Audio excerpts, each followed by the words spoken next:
Hello friends, welcome to जानी talks. तो आज की इस वीडियो में हम डिस्कस करने वाले हैं हिस्ट्री, ज्योग्राफी और पॉलिटी के बहुत ही महत्वपूर्ण प्रश्न, जो कि दोस्तों आने वाले आपके कॉम्पिटिटिव एग्जाम क्लर्क और जेओआईटी के लिए काफ़ी हेल्पफुल होंगे।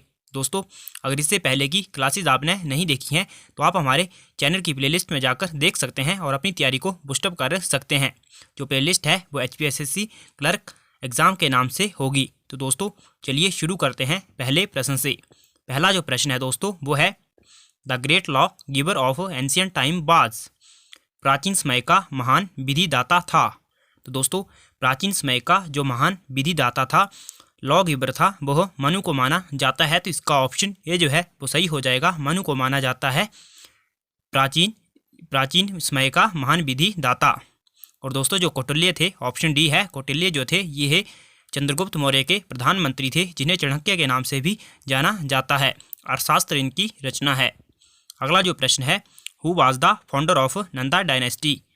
नंद वंश का संस्थापक कौन था। तो दोस्तों जो नंद वंश था, इसके जो संस्थापक थे वो थे महापद्मानंद। तो इसका ऑप्शन बी जो है वो सही हो जाएगा। और दोस्तों जो नंद वंश था, इससे पहले जो मगध था उस पर शिशुनाग वंश था, और उसका जो अंतिम शासक था वो था आपका नाग दशक। इसका ऑप्शन बी जो है वो सही हो जाएगा। अगला प्रश्न है, who was the author of Buddha Charita. Buddha Charita का लेखक कौन था। तो दोस्तों जो बुद्ध चरित रचना है, इसके जो लेखक हैं वो हैं अशुभ घोष। तो इसका ऑप्शन सी जो है वो सही हो जाएगा, अशुभ घोष। और दोस्तों जो अशुभ घोष और नागार्जुन थे, यह कनिष्क के दरबार में रहते थे। और दोस्तों जो नागार्जुन है, इनकी एक रचना है माध्यमिक सूत्र। इसके कारण ही इनको भारत का आइंस्टीन भी कहा जाता है, नागार्जुन को। अगला जो प्रश्न है, the Lingaraja temple is located at. Lingaraj मंदिर कहाँ स्थित है।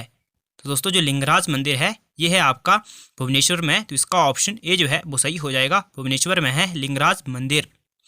और बात करें माउंट आबू की, तो दोस्तों ये है राजस्थान में। यहाँ प्रसिद्ध दिलवाड़ा के जैन मंदिर हैं। और खजुराहो जो है वो है मध्य प्रदेश में। अगला प्रश्न है, मोहम्मद बिन तुगलक वाज प्रोफिशिएंट इन।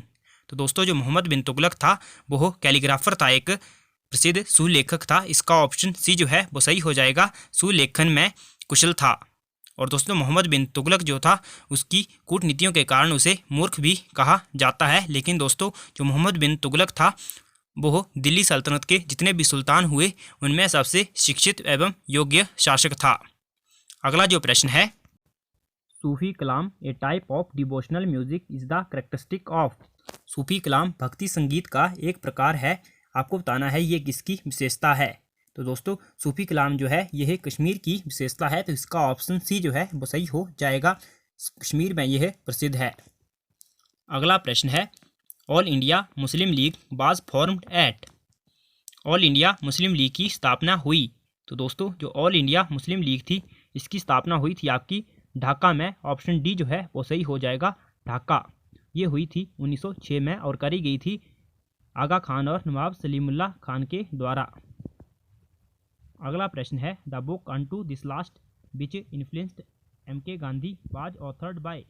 तो दोस्तों जो पुस्तक थी अनटू दिस लास्ट है, जिसने महात्मा गांधी को प्रभावित किया था, ये है लिखी गई थी जॉन रस्किन के द्वारा। तो ऑप्शन बी जो है वो सही हो जाएगा। और महात्मा गांधी अपने जीवन में जॉन रस्किन और डेविड थोरो से काफ़ी प्रभावित थे। अगला प्रश्न है, मूल अधिकारों के परिवर्तन के लिए निम्न में से कौन सा न्यायालय उत्तरदायी है। तो दोस्तों जो फंडामेंटल राइट होते हैं उनके परिवर्तन के लिए जो उत्तरदायी न्यायालय हैं वो हैं आपके सर्वोच्च न्यायालय और उच्च न्यायालय दोनों, सुप्रीम कोर्ट और हाई कोर्ट दोनों। तो इसका जो ऑप्शन सी है वो सही हो जाएगा, ए तथा बी दोनों इसका सही आंसर हो जाएगा। ये दोनों ही मौलिक अधिकार के परिवर्तन के लिए उत्तरदायी हैं। अगला जो प्रश्न है, Rashtrapati Bhavan was designed bye. तो राष्ट्रपति भवन किसके द्वारा डिज़ाइन किया गया। तो दोस्तों जो राष्ट्रपति भवन था यह डिज़ाइन किया गया था एडविन लुटियंस के द्वारा। ऑप्शन सी जो है वो सही हो जाएगा, लुटियंस की दिल्ली कहा जाता है, आपने कई बार सुना होगा। अगला जो प्रश्न है, और दोस्तों जो ली कार्ब्यूजियर थे, इन्होंने चंडीगढ़ का निर्माण किया था। अगला प्रश्न है, शक्ति स्थल इज रिलेटेड टू होम। शक्ति स्थल जो है दोस्तों वो इंदिरा गांधी की समाधि है। इसका ऑप्शन ए जो है वो सही हो जाएगा। और दोस्तों जो राजीव गांधी हैं, इनके समाधि स्थल का नाम है वीर भूमि। और महात्मा गांधी का नाम है जो समाधि स्थल है वो जगह का नाम है राजघाट। आपको जवाहरलाल नेहरू के समाधि स्थल जहाँ पर है उसका नाम कमेंट करके बताना है। अगला प्रश्न है, where was the first parliamentary form of government formed? प्रथम संसदीय स्वरूप की सरकार कहाँ बनी थी? तो दोस्तों ये बनी थी आपकी ब्रिटेन में, तो इसका ऑप्शन ए जो है वो सही हो जाएगा। ब्रिटेन में बनी थी प्रथम संसदीय स्वरूप की सरकार। अगला जो प्रश्न है दोस्तों, the speakers vote in Lok Sabha is called? Lok Sabha में स्पीकर का वोट कहलाता है निर्णायक मत, विश्वास मत, प्रत्यक्ष मत या फिर अप्रत्यक्ष मत? तो दोस्तों लोकसभा में स्पीकर का जो वोट होता है वो कास्टिंग वोट कहलाता है निर्णायक मत। ऑप्शन ए जो है वो सही हो जाएगा, निर्णायक मत। अगला प्रश्न है, 20 पॉइंट प्रोग्राम बाज first launch in the year? तो दोस्तों 20 सूत्री कार्यक्रम जो था यह 1975 में लॉन्च किया गया था। ऑप्शन बी जो है वो सही हो जाएगा। और उस समय जो भारत था इसके जो प्रधानमंत्री थे वो थी श्रीमती इंदिरा गांधी जी। आपको कमेंट करके बताना है दोस्तों उसमें कौन सा 5 ईयर प्लान चल रहा था। अगला प्रश्न है, which state of India has the largest area? Bharat के किस राज्य का क्षेत्रफल सबसे ज़्यादा है? तो दोस्तों सबसे ज़्यादा जो क्षेत्रफल है वो है आपके राजस्थान का। ऑप्शन डी सही हो जाएगा। उसके बाद मध्य प्रदेश का स्थान आता है, फिर महाराष्ट्र, फिर उत्तर प्रदेश। अगला प्रश्न है, भारत निर्माण योजना इज रिलेटेड टू? तो दोस्तों जो भारत निर्माण योजना है इसका संबंध है इंफ्रास्ट्रक्चर डेवलपमेंट से। तो ऑप्शन ए सही हो जाएगा, अधसंरचना विकास से। 2005 में लॉन्च करी गई थी ये। अगला प्रश्न है, भारत में सामुदायिक विकास कार्यक्रम प्रारंभ किया गया था? तो दोस्तों in India the community development programme was started on 2 October 1952। तो इसका ऑप्शन ए सही हो जाएगा, 2 अक्टूबर 1952 को शुरू किया गया था। अगला जो प्रश्न है, the tropic of cancer does not pass through? कर्क रेखा नहीं गुजरती है। दोस्तों जो कर्क रेखा है वो भारत से, बांग्लादेश से और म्यांमार से गुजरती है, लेकिन पाकिस्तान से नहीं गुजरती। ऑप्शन बी जो है वो सही हो जाएगा। और यह भारत के 8 राज्यों से होकर गुजरती है। आप कमेंट करके बताएं कौन कौन से राज्यों से होकर गुजरती है। अगला प्रश्न है, which of the following is the newest geological era? दोस्तों सबसे नवीनतम जो भूवैज्ञानिक युग है वो है आपका ट्राइसिक। तो इसका ऑप्शन जो बी है वो सही हो जाएगा, ट्राइसिक। अगला प्रश्न है, अर्थक्वेक्स आर कॉज्ड बाय? दोस्तों हम ये जो आंसर डिस्कस कर रहे हैं ये ऑफिशियल आंसर की के अकॉर्डिंग है। अगर आपको किसी प्रश्न में डाउट है तो आप कमेंट करके बता दीजिए। अगला प्रश्न है, भूकंप किसके कारण होते हैं? तो दोस्तों ये होते हैं टेक्टोनिज्म के कारण, विवर्तनिकी के कारण। ऑप्शन बी सही हो जाएगा।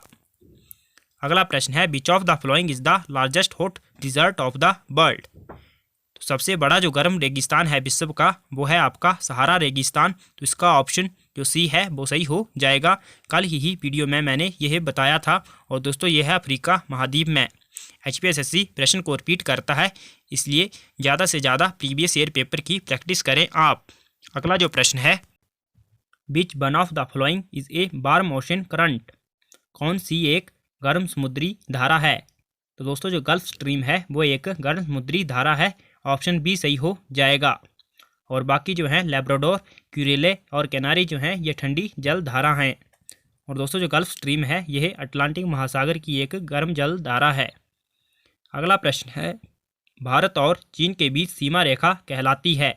तो दोस्तों बाउंड्री लाइन जो है इंडिया एंड चाइना के बीच उसको मैकमोहन रेखा कहा जाता है। ऑप्शन ए जो है वो सही हो जाएगा। और यह 1914 में खींची गई थी। और रेड क्लिफ जो है यह भारत और पाकिस्तान के बीच है। और ड्यूरंड जो है यह पाकिस्तान और अफगानिस्तान के बीच में है। अगला प्रश्न है, the absolute zero on Celsius scale is? Celsius पैमाने पर परम शून्य जो ताप होता है दोस्तों वो होता है -273.15 डिग्री सेल्सियस। ऑप्शन बी जो है वो सही हो जाएगा। अगला प्रश्न है, the same notes being played on sitar and Veena differ in? Sitar और वीणा पर बजाए गए समान स्वर भिन्न होते हैं। दोस्तों इनमें डिफरेंस जो होता है वो होता है आपके गुण में। तो इसका ऑप्शन ए जो है वो सही हो जाएगा, गुण में। अगला जो प्रश्न है, velocity of light is maximum in?